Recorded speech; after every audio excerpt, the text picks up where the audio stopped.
తాజా కూరల్లో రాజా ఎవరండి? ఇంకా చెప్పాలా? వంకాయేనండి. చెవుల దగ్గర మోగుతున్న పాటకి విసుగు, చిరాకుతో కూడిన కోపమొచ్చింది. అబ్బబ్బా! అమ్మా ప్లీజ్! కాసేపు ఆఫ్ చెయ్ ఆ పిచ్చి పాటల్ని అరిచాను దుప్పట్లో నుండి. అంతే, మరుక్షణం సౌండ్ ఇంకా పెరిగింది. ఖచ్చితంగా ఇది ఆ రాక్షసుడి పనే అయ్యుంటుంది. శాడిస్ట్, సైకో, కోతి. అరే అన్నయ్య, నేనిప్పుడొచ్చానా? నీకు మరి ఫోన్ ఉండదు. తరువాత నీ ఇష్టం అరిచాను వీలైనంత గట్టిగా. నోరు మూసుకొని ముందులే, వాడికి తర్వాత వార్నింగ్ ఇద్దువులే గాని. నాకు వార్నింగ్ ఇచ్చింది అమ్మ.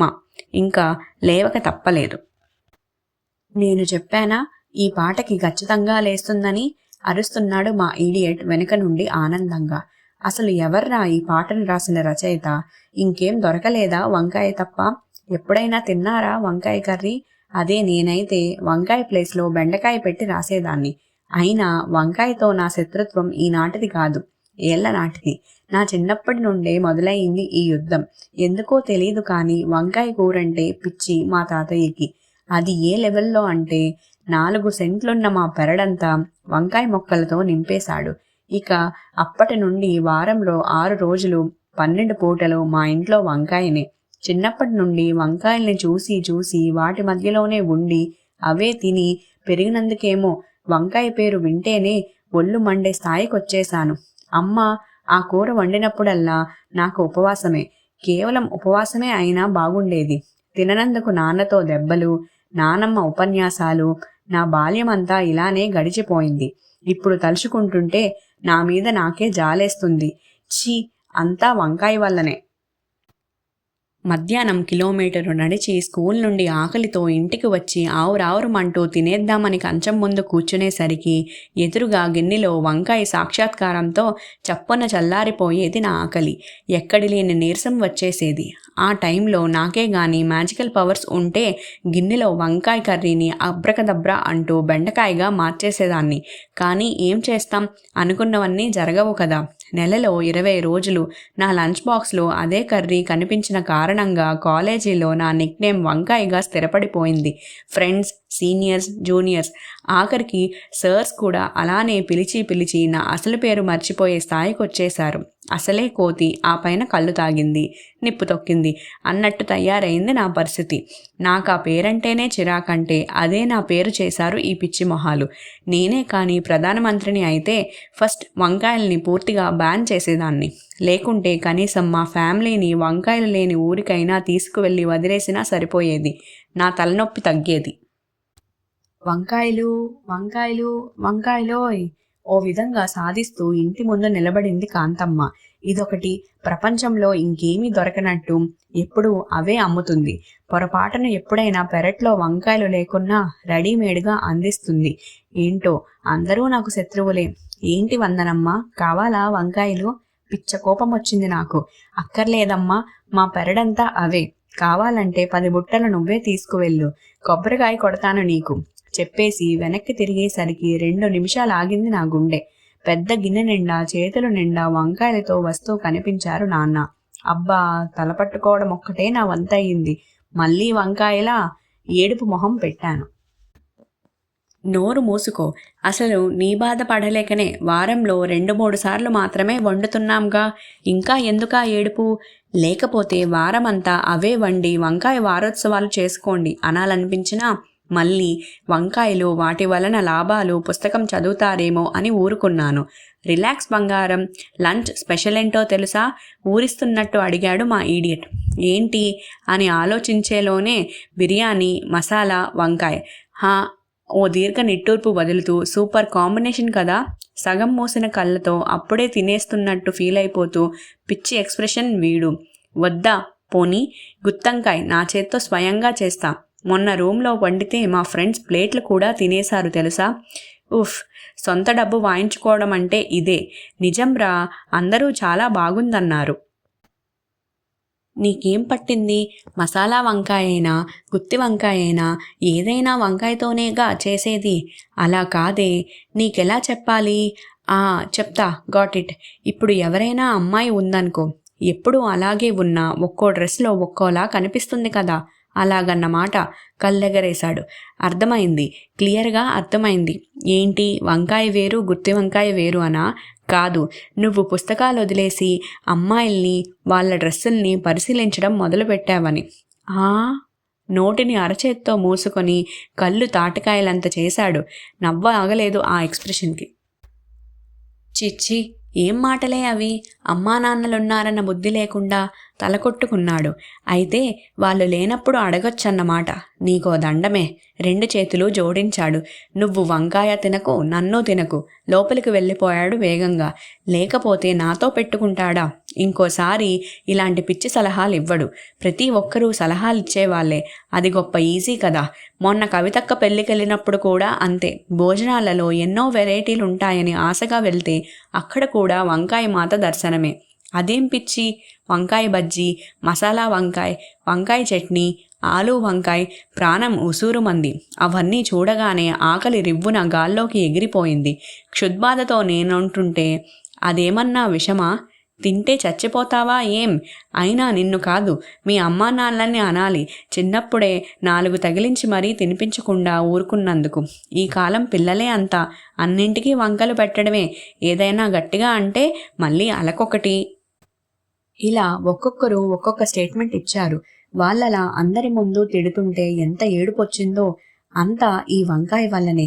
ఎలా వీటిని పూర్తిగా లేకుండా చెయ్యాలి? దొంగ అవతారం ఎత్తి ఉన్న మొక్కలన్నిటినీ పీకి దూరంగా పడేస్తే? వద్దులే, దొరికిపోతే ఇక అంతే. లేకపోతే సైంటిస్టునే వీటికి శత్రువుల్ని తయారు చేస్తేనో? మనకంత ఓపికెక్కడిది? ఉన్న పుస్తకాలు చదివి పరీక్షలు రాయడమే కష్టమంటే ఇక కొత్త వస్తువులు తయారు చేయడం? ఇది అవుట్ ఆఫ్ సిలబస్. వందన, మధ్యాహ్నం సంగతేంటి? అరిచింది అమ్మ లోపలి నుండి. Omelette, hot omelette with onions. దేవుడా, చచ్చిపోతున్నా. ఒక్కొక్కరికి ఒక్కొక్కటి వండటానికి. అందుకే బ్రేక్ వేసినట్టు ఆగిపోయింది. అందుకే నీకు ఒక ఇల్లుందనుకో. మళ్ళీ ఆపింది.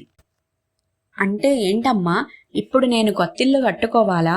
ఏం అర్థం కాలేదు నాకు. ఎందుకమ్మా ఆ డొంక తిరుగుడంతా? మరేం లేదే, నాన్న నీకొక సంబంధం చూశారు, టక్కున చెప్పేశాడు అన్నయ్య. నాకా? ఆగాగు, అప్పుడే ఆశ్చర్యపోకు. వాళ్ళు రేపే వస్తున్నారు. రేపా? ఏంటి షాకుల మీద షాకులు? ఆగమన్నానా? మా అందరికీ వాళ్ళకి ఓకే అయిపోయింది కూడా. ఇప్పుడు తీరిగ్గా ఆశ్చర్యపో. మీరేం చేసినా నా మంచి కోసమేగా. అంతా మీ ఇష్టం అనేసి తలదించుకోవాలా? ఇప్పుడేం చెప్పక్కర్లేదులే, రేపు వాళ్ళు వచ్చాక చెప్పుదువు. నాన్న గొంతులో కఠినత్వం నన్నింకేమీ మాట్లాడనివ్వలేదు. మాకు లైఫ్ గురించి ఎన్నో గోల్స్, కానీ వీళ్ళ గోల్ పెళ్ళొక్కటే. ఇంకేం చేస్తాం, చూద్దాం. పెళ్లి చేయడం ఎంత కష్టమో తప్పించడం అంత ఈజీ అని మాకు తెలీదు మరి. మరీ అలా ఏడుపు మొహం పెట్టి కూర్చోకుంటే తల పైకెత్తి అబ్బాయిని చూడొచ్చుగా. వెనక నుండి పొడిచింది నానమ్మ. ఏం, నేనెందుకు చూడాలి? నేనేమన్నా వాడిని పెళ్లి చేసుకోబోతున్నానా? నేను చూడనంటే చూడనంతే. అయ్యో అయ్యో, ఎందుకే అలా అందరికీ వినిపించేలా అరుస్తావు? తల కొట్టుకుంటూ వెళ్ళిపోయింది. అంకుల్, మీరేం అనుకోనంటే నేను 2 నిమిషాలు వందనాతో మాట్లాడొచ్చా? ఉలిక్కి పడి తల పైకెత్తా. ఆ బ్లూ షర్ట్ వేసుకున్నవాడే పెళ్ళికొడుకు అనుకుంటా. ఎంత ధైర్యమో! నాన్న పర్మిషన్ అడిగాడు. మరి నన్నడగక్కర్లేదేమో. 1 నిమిషం నిశ్శబ్దం తర్వాత గట్టిగా నవ్వారు అందరూ, ఇల్లు అదిరేలా. వందన, తనకి ఇల్లు చూపించు. ఆర్డర్ వేసిన నాన్న మీద గొంతు దాకా కోపం వచ్చినా ఏం చేయలేని పరిస్థితి. అందరూ ఉన్నారు కదా, ఇంకేమంటాను? నోరు మూసుకొని లేచి నిలబడ్డా. గుండె జెట్ వేగంతో కొట్టుకుంటుంది వేగంగా. ఏంటిది, భయమేనా? ఇంకేదైనానా? మెల్లగా గుమ్మం దాటుతూ తలుపు దగ్గరున్న అన్నయ్య చేయి గట్టిగా పట్టుకున్నాను. నేనెందుకే? వణికాడు. ప్లీజ్ రా, బతిమాలాను. తప్పదుగా. లేకపోతే ఈ భయంతో గుండె ఆగిపోయేలా ఉంది. పద. నవ్వుతూ నా భుజం చుట్టూ చెయ్యేశాడు. ఇప్పటి వరకు హెంచించిన గుండె వేగం కాస్త నెమ్మదించింది. లోపలికి రండి, అదే పెరడు ఆహ్వానించాడు. స్టాప్ చందు. టక్కున ఆగిపోయాడు అన్నయ్య. అదేగా నీ పేరు? నేనైతే నిన్ను చందు అని పిలుస్తా. నువ్వు కూడా చక్కగా నన్ను గౌతమ్ అని పిలు. ఈ అండి, గారు లాంటి పదాలు వాడొద్దు. స్నేహపూర్వకంగానే ఉన్నాయా మాటలు, ఆజ్ఞలా అయితే లేవు. అన్నయ్య మొహంలో కూడా ఏదో సంతృప్తి. అన్నయ్యకి కూడా నచ్చేశాడా ఏంటి?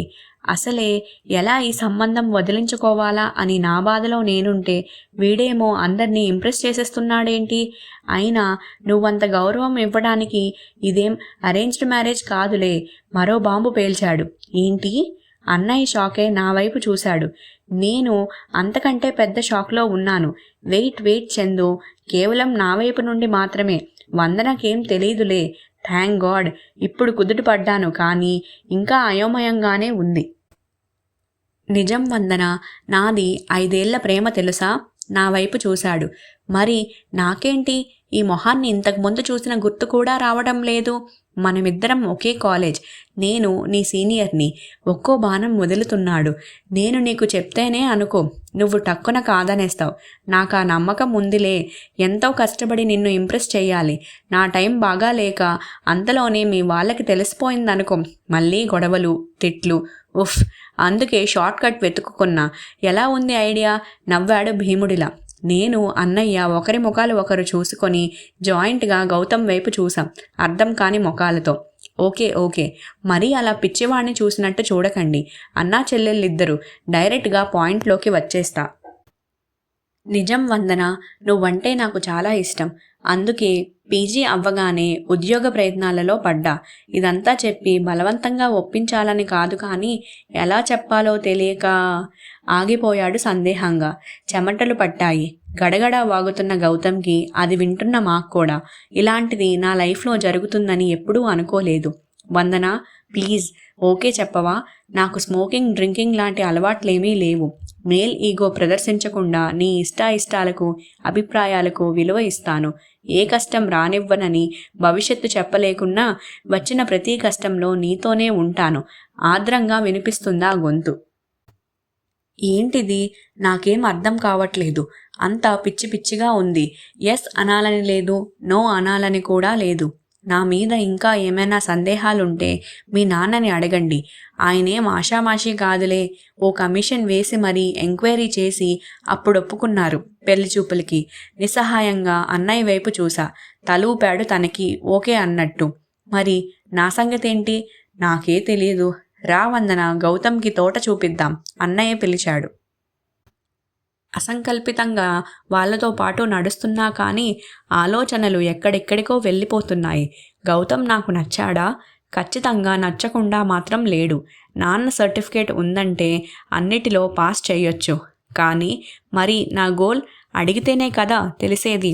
గ్రూప్స్ నా గోల్ అనేసరికి ఇద్దరూ ఆగి నా వైపు చూశారు. అంటే ఫస్ట్ అటెంప్ట్లోనే వచ్చేస్తుందని కాదు, ఒకసారి ఫుల్గా హార్డ్గా ప్రిపేర్ అయి రాయాలని. అయితే అప్పటి వరకు పెళ్లి ఆలోచన పక్కన పెట్టాలా? చాలా మధురంగా ఉందా స్వరం. తలూపాను మౌనంగా. కష్టమే అయినా ఇష్టమైన వారి కోసం తప్పదుగా. మనసు లోతుల్ని తాకిందా మాట. ఇంకా ఎస్ చెప్పకుండా ఉండగలనా? అన్నయ్యని చూసి నవ్వేశాను. ఓకేనా? ఆనందం పట్టలేనట్లుగా గట్టిగా అరిచేస్తున్నాడు అన్నయ్య. బావా అంటూ ఒకరినొకరు హత్తుకున్నారు. నాకు ఆ దృశ్యం చాలా నచ్చింది. నేను చెప్పేసి వస్తా అని లోపలికి పరిగెత్తాడు. థ్యాంక్ యూ వందన. అసలు నేను ఆగిపోయాడు మాటలు రానట్లుగా. నేనంటే నిజంగా ఇష్టమా? ఎందుకో అలా అడగాలనిపించింది. నిజంగా ఒత్తిగా పలికాడు. ఎంత? చాలా అంటే? మళ్ళీ అడిగాను. చాలా అంటే ఆలోచిస్తూ అదిగో ఆ వంకాయలంత ఇష్టం. ఎదురుగా ఉన్న వంకాయ తోటను చూపించాడు. గుండె గుబేలు మంది నాకు. దేవుడా, ఎంత దుర్మార్గం! నీ గుడికెప్పుడూ రాలేదని ఇలా పగ తీర్చుకుంటావా? ఇక జీవితాంతం వదలదా వంకాయ? కర్మ కాకుంటే వీడికి వంకాయ పిచ్చేనా? వావ్, మీకు వంకాయ తోటనే ఉందా? అయితే ఇల్లరికం వచ్చేస్తా. ఎంచక్క రోజు వంకాయ కర్రీ తినొచ్చు. ఆనందంలో గౌతమ్. తాజా కూరల్లో రాజా ఎవరండి పాటతో అన్నయ్య, ఏడుపు మొహంతో నేను.